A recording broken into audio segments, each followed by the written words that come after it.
नमस्कार, मैं प्राची गुप्ता। आप देख रहे हैं डगर एक नई राह। जैसा कि आप जानते हैं, डगर एक नई राह आपको हर राह की हर खबर से हर वक्त रूबरू कराता है और ऐसी शख्सियतों से भी मिलवाता है जो पूरे हरियाणा का ही नहीं बल्कि पूरे भारत का गौरव होता है। और आज एक ऐसी ही शख्सियत मेरे साथ मौजूद हैं, भारत का पूरे देश का जो गौरव है, अंतर्राष्ट्रीय मुक्केबाज विजेंद्र सिंह जी। हम उनसे उनके जीवन के बारे में, उनकी लाइफ के बारे में विस्तार से बातचीत करेंगे। कोरोना काल में पूरे देश भर में लॉकडाउन रहा, उन्होंने अपने आप को कैसे मेंटेन रखा, कोरोना काल में उन्होंने क्या किया हम उनसे विस्तार में बातचीत करेंगे। और सबसे बड़ी बात, उन्होंने सिर्फ खेलों में ही अपने आप को नहीं आजमाया, चाहे वो फिल्मों की बात हो, चाहे वो रियलिटी शोज़ की बात हो, चाहे वो राजनीतिक सफ़र की बात हो, उस हर एक फील्ड में उन्होंने अपने आप को आजमाया है। इस पर विस्तार से हम बातचीत सीधा हम विजेंद्र सिंह जी से ही करेंगे। सर, आपका बहुत बहुत स्वागत है डगर एक नई राह। थैंक यू प्राची, बहुत बहुत शुक्रिया आपका। सर, सबसे पहला सवाल, आपके जो पिता हैं वो एक ड्राइवर रहे हैं, समय से अधिक ड्राइवरी करते थे ताकि बच्चे काबिल बन जाए। आपने पढ़ाई करी, ग्रेजुएशन भी करी, तो उसके बाद आपने खेलों में आने का कैसे सोचा? खेलों में आने का कैसे सोचा? मैं यहाँ, हमारा छोटा सा गांव, इतने ज़्यादा बड़ा तादाद है नहीं हमारे गांव की। और जो मेरे दादाजी थे वो सूबेदार मेजर थे इसमें, दैट आर्मी में, और वो बॉक्सिंग करते थे। हमें नहीं मालूम था कि बॉक्सिंग भी कोई चीज़ होती है, तो ग्लव्स लेके आते थे वो, तो उससे पता लगा कि बॉक्सिंग भी एक स्पोर्ट्स होता है। फिर धीरे धीरे आदमी सीखता है, देखता है। जैसे भिवानी में ट्रेनिंग होती थी, तो फिर हम वैसे ही घूमने चले जाते थे कि भाई चलो देखते हैं कि बॉक्सिंग होती क्या है। तो बड़ी आसान लगी हमें कि भाई चलो शुरू करते हैं। और धीरे धीरे कहते कि पता लगता है कि district level, state level, national level, international level, Olympics, तो बहुत सारी सीढ़ियाँ हैं इसमें। और इस तरह से धीरे धीरे कहते शौक़ कहते बदल गया जी। कहते अब तो कहते मेरी जी जान कहते सब कुछ बॉक्सिंग है, और जो नाम ख्याति मिली है सिर्फ बॉक्सिंग की वजह से मिली है मेरे को। तो सिर्फ मेरा जो पहला मकसद था, जब मैंने बॉक्सिंग शुरू की थी, मैंने तकरीबन 7वीं 8वीं क्लास में बॉक्सिंग शुरू कर दी थी भिवानी सेंटर पे। और तब से लेकर अब तक सिर्फ जब शुरुआत की तब एक मकसद था कि मेरे को नौकरी अच्छी मिल जाएगी, इसलिए मैंने बॉक्सिंग शुरू की थी। बाकी खेलों में आने का सिर्फ एक मकसद ये था कि सरकारी नौकरी मिल जाए। बस जी, बापू कहते ड्राइवरी करा करता था। ये हमारा बरगा और कुछ तो पल्ले था नहीं जी, भाई इतनी ज़मीन थी नहीं हमारे, मुश्किल से 4 भाइयों में 2 किले आते थे।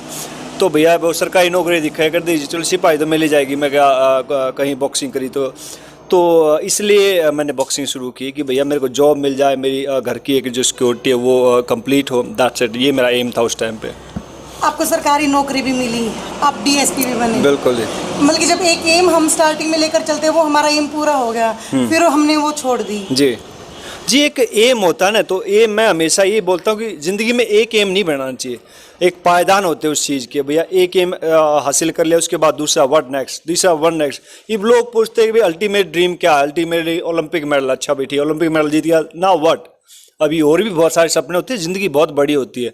तो हर कहते हैं कि स्टेप बाय स्टेप चलो, ये नहीं कि भैया मेरे एक ही एम है, बस एक एम क्यों बनाओ भैया? लाइफ बहुत बड़ी होती है, बहुत सारे एम होने चाहिए आपकी लाइफ में, और उसके साइड बाय साइड मेहनत करो, तो हर एक मुकाम को हासिल करते करते करते करते आपकी ज़िंदगी कहते ताउम्र कहते इसी में निकल जाएगी।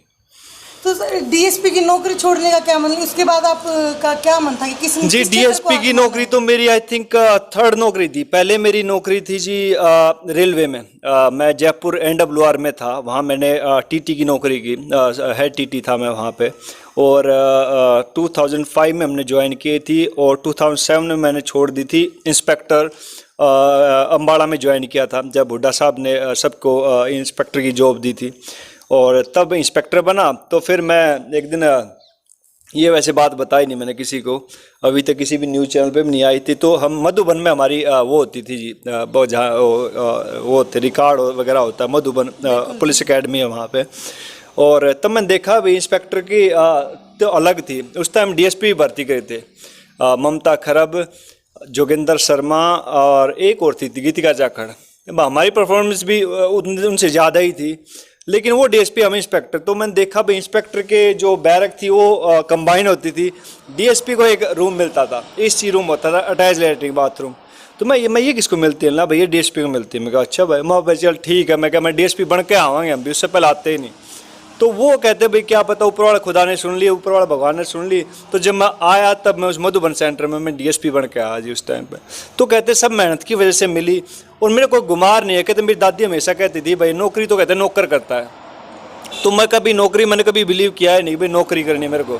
मैं हमेशा कहता था, मैं अपने बच्चों को भी कहता हूँ बेटा नौकरी वगैरह चक्कर मत पड़ियो, अपना काम करना है तो अपना खुश रहना है तो अपना अलग कुछ करो। नौकरी तो भैया ठीक है, कोई अफसर आके कोई झाड़ मार के जाता रहेगा भैया, अपनी एक मैं होती ना अंदर में भी, इतना मेहनत करके हम यहाँ तक मुकाम हासिल किया है, तो कोई अफसर आके आपको डांट के चला जाए 2 मिनट का काम हो तो बर्दाश्त नहीं होती आदमी का। तो भैया उसके बाद कहते इलेक्शन चक्कर में छोड़ दिया, हमारे कौन से कहते वो मिल रखी थी भाई, पैसे देख ली थी ना हम तो मेहनत के ले रखी थी। इलेक्शन के चक्कर में आपने डीएसपी की जो नौकरी से इस्तीफा दे दिया, दिल्ली से आपने लोकसभा चुनाव भी लड़ा। हाँ जी, मतलब कि हर एक क्षेत्र में जीत, खेलों में आपने जितने बार भी खेल खेले हैं हर एक उसमें आपने जीत हासिल करी है। हाँ जी। लेकिन लोकसभा इलेक्शन में पराजय मिली।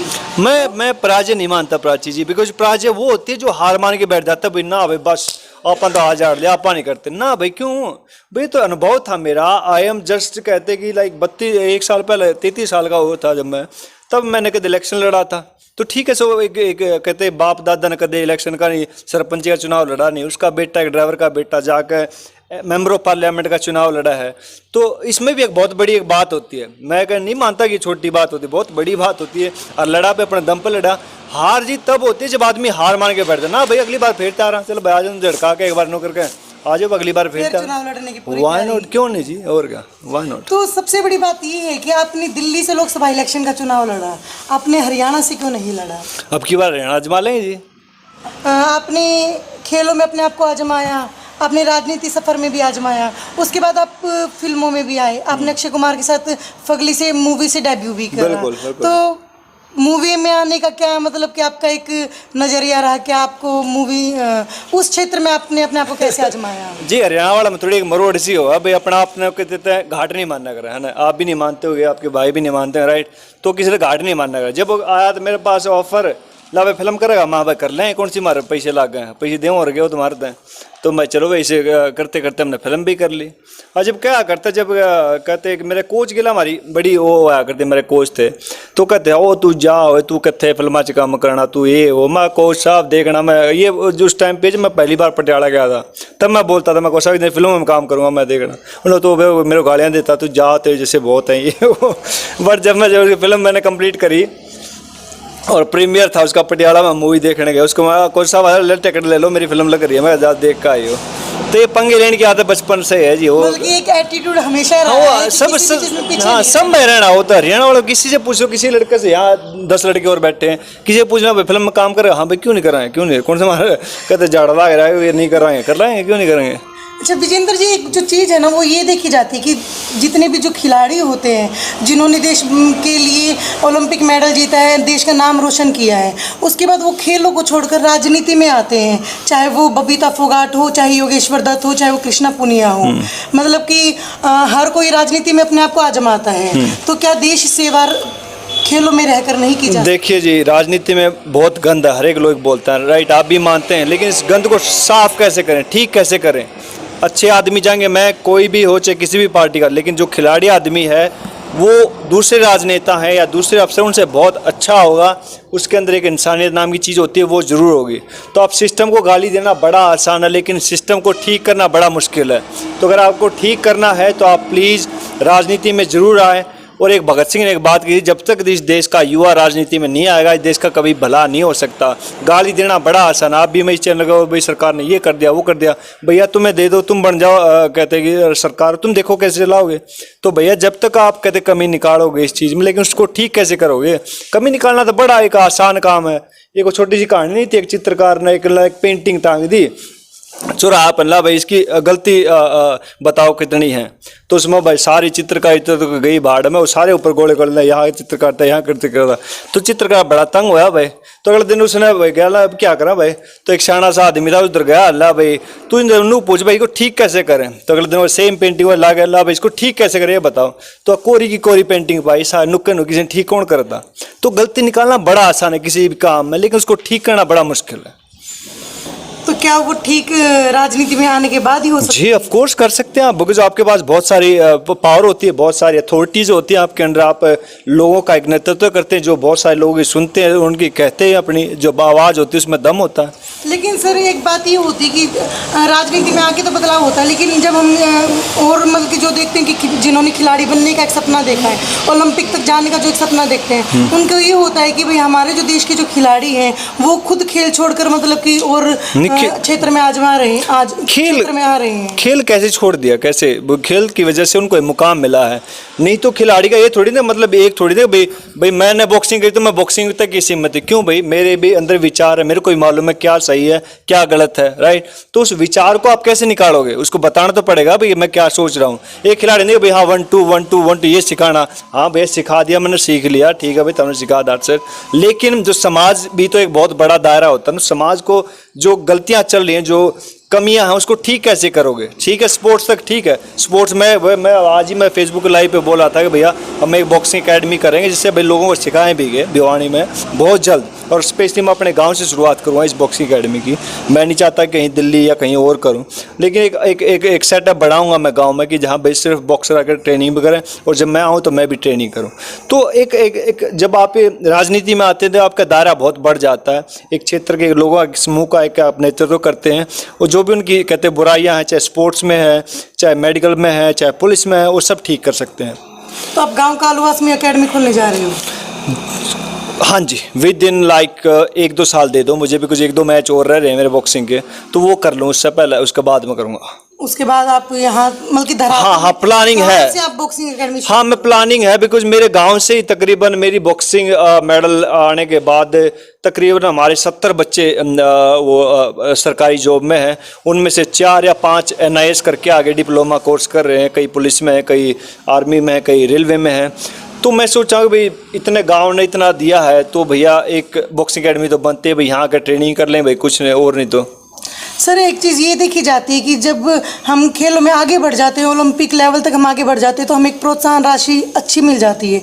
लेकिन जब हम शुरुआत से जब हम शुरू करते हैं, हमारा जो पहला पायदान होता है, फिर उसके बाद दूसरा पायदान होता है, उसमें हमें इनाम राशि प्रोत्साहन के रूप में कम मिलती है। अब तो बिल्कुल ही कम कर दीजिए। अब तो बिल्कुल ही कम कर दीजिए। तो उसमें मतलब कि ये चीज़ होनी चाहिए कि प्रोत्साहन राशि इतनी होनी चाहिए कि खिलाड़ियों के मनोबल को वो बढ़ा सके। जी बिल्कुल जी, दैट्स ट्रू। तो इस बारे में आप क्या मतलब कि खिलाड़ियों के लिए करना चाहेंगे? जी मैं देखिए जो हुड्डा साहब ने किया था, स्पेशली भूपेंद्र सिंह हुड्डा जो खेल नीति बनाई थी, तो वो बहुत काबिल तारीफ थी। बिकॉज मैं अभी याद जब मैं नेशनल चैम्पियन होके आया था तो उन्होंने मेरे को 31,000 का चेक दिया था जींद में, जो वो तालाब है वहाँ पे, तो वहाँ के DC ने मेरे को उसकी फ़ोटो भी पड़ी हुई है।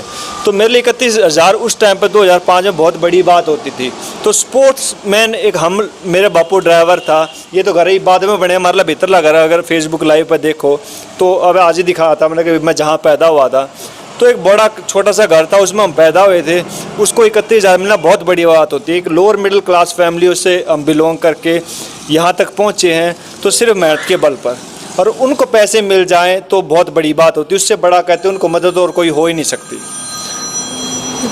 आपके जी 2 बेटे हैं, अबीर सिंह और अमरीक सिंह। हाँ जी हाँ जी। हर एक माँ बाप का सपना होता है कि हमारे बच्चे बड़े होकर ये करे वो करे, एक सपना होता है। हाँ जी। तो आपका क्या सपना है, बच्चों को खेलों में भेजने का या क्या आपने सोच रखा है? यही तो गलती करते हैं मैडम हम लोग, बिकॉज हम अपने बच्चों पर अपने सपने थोप देते हैं। मेरे बापू ने कदे नहीं कही कि भाई तू बॉक्सिंग कर ले, नहीं कदे नहीं की।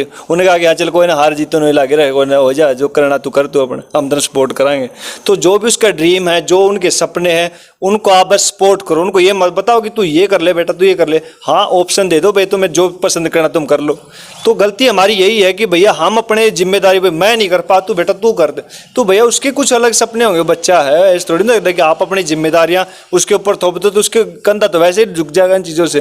तो अपनी जो जिम्मेदारियां अब तक सीमित रखो, उसको अपने बच्चे को बस सपोर्ट करो। उसके थोड़े दिन में 10-15 साल का होगा तब तक आपको पता लग जाएगा भाई स्टडी में अच्छा है, स्पोर्ट्स में अच्छा है, या कुछ और कुछ करना चाहता है। बहुत सारे ऑप्शन आजकल तो इंटरनेट बहुत बड़ी दुनिया है, तो उसमें आप ऑप्शन बच्चे अपने आप चूज कर लेते हैं। तो अपनी चीज़ें उनके ऊपर मत सौंपो, जो करता है करने दो। मैं मेरे बच्चों में हमेशा ही कहता हूँ, बेटा देखो तू जो करना है तू कर, तू करना बैठना तो करना बैठते थे, मन में कोई तकलीफ नहीं होती। वही मन देख रखा है मेरे बापू ने, कभी डांटा तो भाई मैं क्यों डांटूँ भाई, ठीक है जो मर्जी करना करो भाई।